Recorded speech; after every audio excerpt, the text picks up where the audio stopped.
देखिए, भारत से नेपाल और पाकिस्तान तक एबीपी न्यूज पड़ताल लगातार आगे बढ़ा रहा है और इस बीच एक बड़ी खबर जो सामने आई है, आपके लिए जानना बेहद जरूरी है। सीमा हैदर केस में यूपी सरकार अलर्ट पर है। सीमा हैदर को लेकर अफसरों की बड़ी बैठक, एटीएस चीफ को पुलिस मुख्यालय बुलाया गया है। एटीएस चीफ से जानकारी ली जा रही है। बड़े अफसर जो हैं वो इस पूरे मामले पर पैनी नजर बनाए हुए हैं। सीमा हैदर को लेकर ये बड़ी बैठक हो रही है। सूत्रों के हवाले से इस वक्त ये बड़ी खबर सामने आ रही है। सीमा को लेकर उत्तर प्रदेश के बड़े अफसरों की ये बैठक, एटीएस चीफ को पुलिस मुख्यालय बुलाया गया है और एटीएस चीफ से तमाम जानकारियां हासिल की जा रही हैं। अभी तक 17 घंटे की जो पूछताछ हो चुकी है सीमा हैदर से, उसका पूरा ब्यौरा एटीएस चीफ से लिया जा रहा है। मैं जल्दी से आपका परिचय कराती हूं। हमारे साथ इस वक्त हमारे सहयोगी लखनऊ से संजय त्रिपाठी, मदिया खान देख रहे हैं आप, जो सीमा के घर से इस वक्त हमारे साथ मौजूद हैं। नोएडा एटीएस का दफ्तर, जहां पर सीमा से पिछले 2 दिन पूछताछ हुई, वहां से जातिका सिंह हमारे साथ मौजूद हैं और खास मेहमान हमारे साथ स्टूडियो में मौजूद हैं। कर्नल रिटायर्ड दानवीर सिंह साहब, डिफेंस एक्सपर्ट हैं। कर्नल रिटायर्ड आरएसएन सिंह साहब, आंतरिक सुरक्षा के जानकार हैं।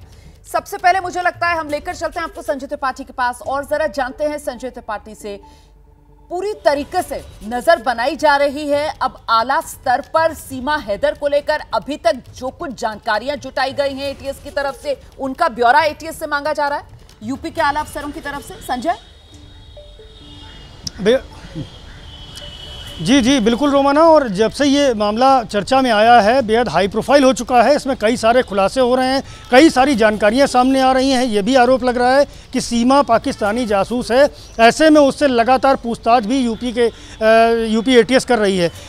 यूपी पुलिस के जो डीजीपी हैं विजय कुमार और स्पेशल डीजी प्रशांत कुमार, वो भी लगातार इस पूरे मामले पर अपनी निगाह बनाए हुए हैं, पल पल की अपडेट ले रहे हैं। और ज़्यादा जानकारी के लिए हमारे सोर्सेस का ये दावा है कि यूपी एटीएस के चीफ नवीन अरोड़ा को पुलिस मुख्यालय बुलाया गया है, जहां उनके साथ में लंबी चर्चा करेंगे डीजीपी और स्पेशल डीजी। सारे पहलू, सारी पूछताछ, सारी जानकारियां उनसे मालूम की जाएंगी कि अब तक इस मामले में क्या डेवलपमेंट्स हैं। सीमा के जो जासूस होने की बात कही जा रही है उसमें अब तक क्या डेवलपमेंट है, क्या पूछताछ में सामने आया है। जो तथ्य पासपोर्ट से लेकर मोबाइल और जो उसके डाटा तक है, वो सारी जानकारियों के बाबत अब तक एटीएस ने क्या पूछा है और क्या हासिल हुआ है, इसकी एक पूरी विस्तृत रिपोर्ट भी एटीएस चीफ नवीन अरोड़ा से ली जाएगी। रोमाना, आप रहिए मेरे साथ, मैं लौटूंगी आपके पास। इस बीच जरा जल्दी से एक रिएक्शन लेते हैं हम। कर्नल दानवीर हमारे साथ मौजूद है यहाँ स्टूडियो में। कर्नल दानवीर, अब ये पैनी नजर, अब सारी जानकारियां जुटाई जा रही हैं, लेकिन इस बात को तो नजरअंदाज नहीं कर सकते हैं कि मई में ये सीमा जो है वो भारत आ गई थी और जुलाई में ये पूरा मामला खुला है। देर से जागे हम लोग। देखिए, बहुत सीरियस सेंधमारी हुई है अगर सिक्योरिटी पॉइंट ऑफ व्यू से देखा जाए तो।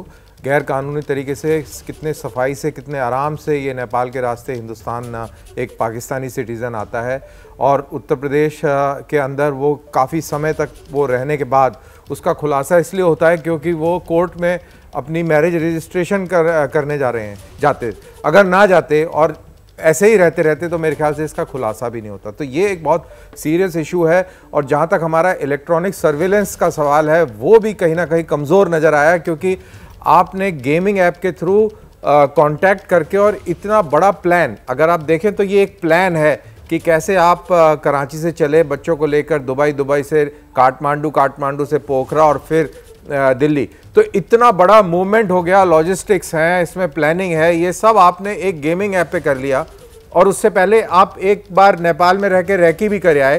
तो ये सारी चीज़ों को देखते हुए हम ये कह सकते हैं कि हमारा जो एस्टेब्लिशमेंट है, जो भी हमारा तंत्र है इलेक्ट्रॉनिक सर्विलेंस का, फिजिकल सर्विलेंस का, और जो भी सिस्टम्स इन प्लेस हैं, कहीं ना कहीं उनसे चूक हुई है और उनमें कुछ खामियां हैं जिसको एक्सप्लॉइट करके ये कार्रवाई हुई है।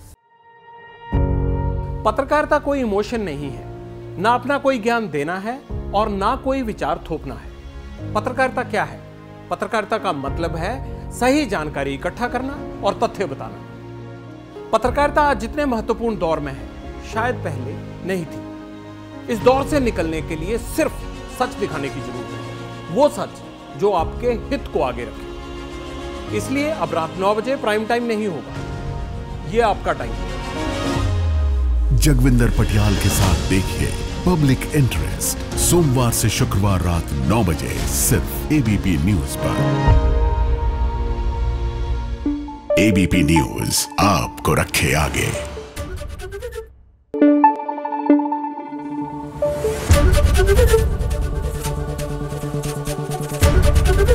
एबीपी न्यूज आपको रखे आगे।